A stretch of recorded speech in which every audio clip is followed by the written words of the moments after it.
momento de darle la bienvenida a Óscar Ocampo. Él es coordinador de energía del Instituto Mexicano para la Competitividad, del IMCO. Gracias, Óscar, por tu tiempo. ¿Qué tal, Alejandra? Encantado de platicar contigo, tu auditorio, esta tarde. Oye, Óscar, a ver, el tema, generación de energía en México. Tengo entendido que ustedes analizan el impacto de las políticas actuales del sector energético, pero sobre todo, ¿cuál es también su relación con el medio ambiente? ¿De qué manera lo benefician o lo perjudican? Platícanos un poquito de lo que hacen ahí con ustedes. Así es, lo que hacemos en el Instituto Mexicano para la Competitividad del IMCO es, en la parte de energía y medio ambiente, es precisamente evaluar las políticas públicas que se implementan en México y su impacto en términos de posibles de desarrollo, de crecimiento económico y también de impacto ambiental, ¿no? Porque recordemos que el sector energético representa una parte muy importante de las emisiones de este país, ¿no? Si juntamos, por ejemplo, la movilidad, el transporte, que tiene que ver con los combustibles fósiles y la generación eléctrica, estamos hablando de más o menos el 40%, poco más del 40% de las emisiones de este país. Así es que es evidente el impacto que tiene sobre el medio ambiente, la calidad del aire, por ejemplo, que respiramos todos los mexicanos. ¿Qué hacer entonces para que estas políticas actuales beneficien o perjudiquen lo menos posible al medio ambiente? Bueno, en este momento el gran reto que enfrenta no solo México, ¿no? Sino el mundo, porque México no es una isla en autarquía, ¿no? México es una de las 15 economías más grandes del mundo y por lo mismo es al mismo tiempo uno de los principales fuentes de emisiones contaminantes a nivel mundial, y el reto está en acelerar la transición energética. ¿A qué nos referimos con transición energética? Al tránsito gradual, paulatino de economías ancladas en los combustibles fósiles hacia una mayor penetración de energías renovables, naturalmente con la aspiración de que eventualmente la mayor parte del consumo de energía en este país provenga de fuentes renovables. ¿Qué hay que hacer para ello? Bueno, ¿qué se necesita? Un regulador que promueva la inversión pública y privada, ¿no? Por ejemplo, en turbinas eólicas, en paneles fotovoltaicos, en ductos también, porque el gas natural es un combustible que nos ayuda en la transición, porque ahorita por supuesto que no puedes depender al 100% de la energía solar o de la energía eólica, es que necesitas también combustibles con una menor huella de carbono, como lo es el gas natural, durante un periodo de transición, en la medida que las energías renovables puedan abarcar la mayor porción del consumo de energía de este país, que el almacenamiento eléctrico también pueda pueda servir como baterías en momentos cuando las turbinas eólicas o los paneles solares no estén en condiciones de generar electricidad. Hacia ahí es hacia donde debemos aspirar como mexicanos a ir en un mediano plazo. Oye, Óscar, a ver, estás hablando de un regulador. Ya por ahí, en otros temas, no precisamente el de la energía, se ha propuesto que sean observadores ciudadanos o que sea incluso los académicos, los investigadores, los expertos en el tema, los que no nada más revisen y analicen lo que se está haciendo en el país, sino que también pues hagan que se cumpla y que propongan nuevas maneras de beneficiar al país en el tema energético, pero también al medio ambiente. ¿Ustedes qué lectura le dan a esto?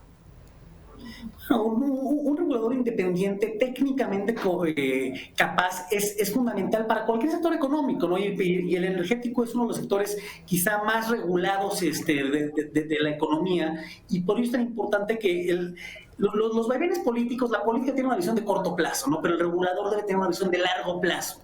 ¿Por qué? Porque el regulador no está ahí para responder a la coyuntura política económica del país, sino para ofrecer una visión de largo plazo que proteja a ciudadanos y consumidores. En este sentido es muy importante que desde el nivel comisionados, así como el personal técnico, sean profesionales altamente competentes, porque son sectores muy especializados, ¿no? Por ejemplo, la regulación de mercados eléctricos o la regulación de petrolíferos o la regulación de mercados de gas requiere personal competente técnicamente que no puede ser alguien improvisado, ¿no? Se requiere un personal de carrera, un servicio civil de carrera, que hay que decirlo, es algo que existía en la Comisión Reguladora de Energía y en la Comisión Nacional de Hidrocarburos y que en los últimos años se ha venido desmantelando de forma paulatina. Oye, no nada más se desmantela, Óscar, sino que también ahora se le apuesta a regresar al pasado, ¿no? Las energías fósiles de las que ya hablabas hace apenas un momento, con el tema de la reforma energética que limita la inversión de la industria privada o de la iniciativa privada en este tema, pues yo creo que de alguna manera es eso, ¿no? Regresar,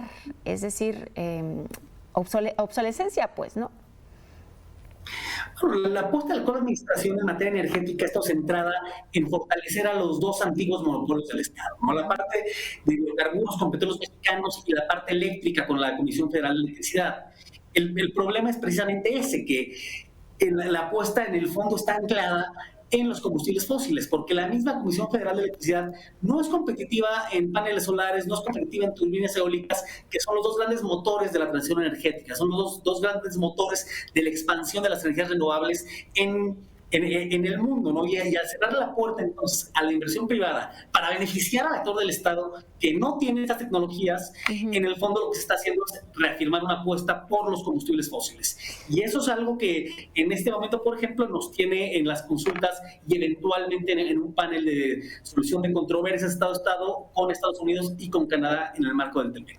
Y en ese sentido, porque, bueno, a ver, no es competitiva la CFE, nos queda claro, incluso veíamos hace unos momentos notas de personas que están pidiéndole a la CFE que lleve luz, porque hay lugares todavía apartados donde no ha llegado la energía eléctrica, pero también donde llega, dicen es muy cara o tiene muchas irregularidades en el voltaje.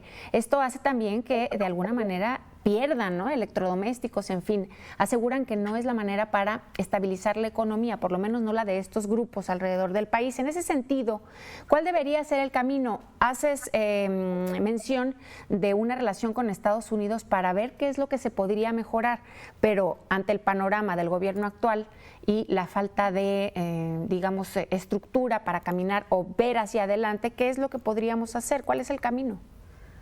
En este momento el gobierno mexicano, su gran reto es propiciar un buen clima de inversión público y privado, ¿no? Se requiere inversión en generación renovable, pero Comisión Federal de Electricidad también tiene que invertir en la red de transmisión, que es su monopolio, en la red de distribución, que es su monopolio también, y por ejemplo, ahorita bien mencionas, las fallas del voltaje es en el fondo producto de una inversión deficiente, una mala planeación en las redes de Comisión Federal de Electricidad.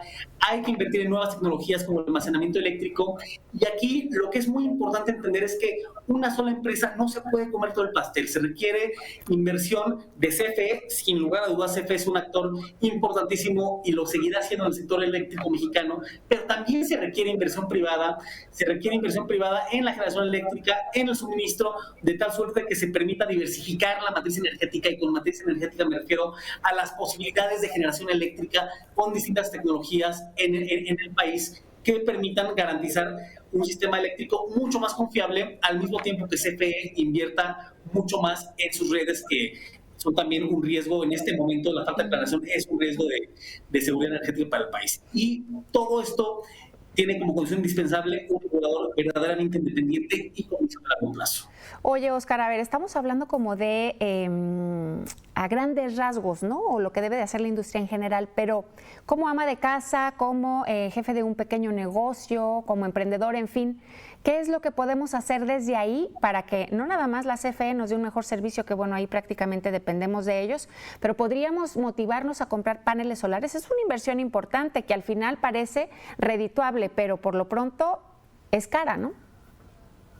Los paneles solares, por ejemplo, sí puede ser costosa la inversión inicial si se hace el gasto de comprar el panel, ¿no? Pero actualmente eso es interesante, hay una multiplicidad de alternativas de arrendamiento, por ejemplo, paneles solares que pueden ser muy atractivas, específicamente para el universo de hogares de alto consumo, que son quienes no se benefician del subsidio a las tarifas eléctricas, ¿no? Porque el 97% del consumo eléctrico en este país está subsidiado y por eso pagamos, mejor dicho, una tarifa mucho más baja. Pero sí es cierto que hay un universo del consumo que se puede beneficiar muchísimo de los paneles solares, y aquí es también un reto del gobierno mexicano de cómo expandir la presencia de paneles solares a hogares donde actualmente se benefician por el subsidio, ¿no? Ese es un reto bien importante que tiene el gobierno mexicano y la regulación del sector eléctrico para incentivar que más y más hogares, independientemente de si tienen acceso o no al subsidio eléctrico, puedan instalar paneles solares en sus azoteas. Y sobre ese reto que tiene la Comisión Federal de Electricidad, ¿crees que se esté actuando en consecuencia? Es decir, le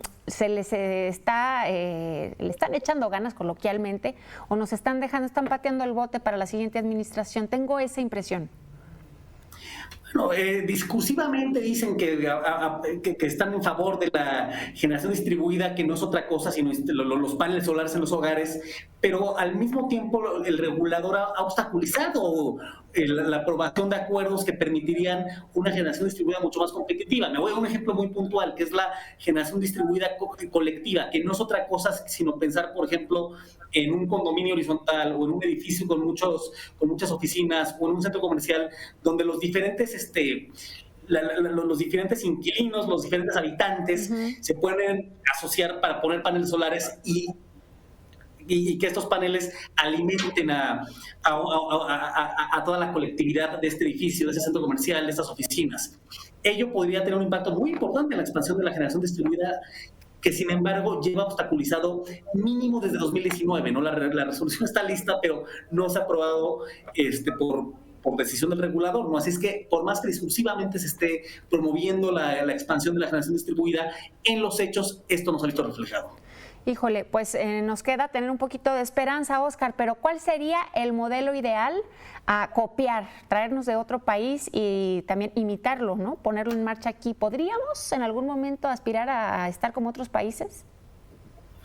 Realmente la reforma que se hizo en 2013-14 emulaba mejores prácticas de distintos países de la OCDE, desde la forma de incentivar nuevas inversiones a través de los certificados de energía limpia, a través de las subastas a largo plazo, a través de la creación de un mercado eléctrico mayorista, que es algo que no existía antes de 2013-14, y un regulador independiente, ¿no? Con esto me quiero decir que el andamiaje legal, el andamiaje regulatorio, el andamiaje institucional existe al día de hoy. El reto está en implementar. Oye, Óscar, y otro de los retos que tienen es corregir fallas, ¿no? Porque lo que dicen los usuarios es que siguen cobrando el servicio, pero las fallas son muchísimas. ¿Será que hace falta personal capacitado? ¿Qué es lo que se debe hacer para, pues, se dice en una empresa de clase mundial, pero a veces dejan mucho que desear? CFE tiene uno de los mejores técnicos a nivel mundial. No es un problema de personal capacitado, pero es un problema de permitirle a CFE ser exitosa, permitirle a CFE enfocarse en lo que únicamente CFE puede hacer. La actual administración pretende que CFE sea el generador de toda la energía eléctrica de este país y la transmita, la distribuya, la comercialice. Pero aquí el reto para CFE está en enfocarse en sus monopolios, ¿no? Que tiene dos monopolios legales, que es la transmisión y la distribución, donde no ha invertido, y otro que es el suministro básico. El suministro básico es quien nos factura la energía eléctrica a los pequeños consumidores, que también, aunque legalmente no lo es, porque teóricamente está abierto a la competencia, en los hechos CFE Suministro Básico es el único jugador en este mercado. Así es que habría que permitir a CFE enfocarse en esos mercados donde es la única alternativa y permitirle o exigirle, mejor dicho, otorgar un mejor servicio a los consumidores finales, que al final del día somos todos los hogares mexicanos. Sí, efectivamente. Bueno, pues ojalá, Óscar, que se vea un panorama distinto a la brevedad posible y que podamos hablar en otra ocasión para congratularnos de lo que está sucediendo en el tema de energía en nuestro país. Esperemos que así sea, Alejandra. Muchísimas gracias. Gracias a ti por tu tiempo, Óscar Campos, Óscar Ocampo, discúlpeme, coordinador de energía del IMCO, el Instituto Mexicano para la Competitividad.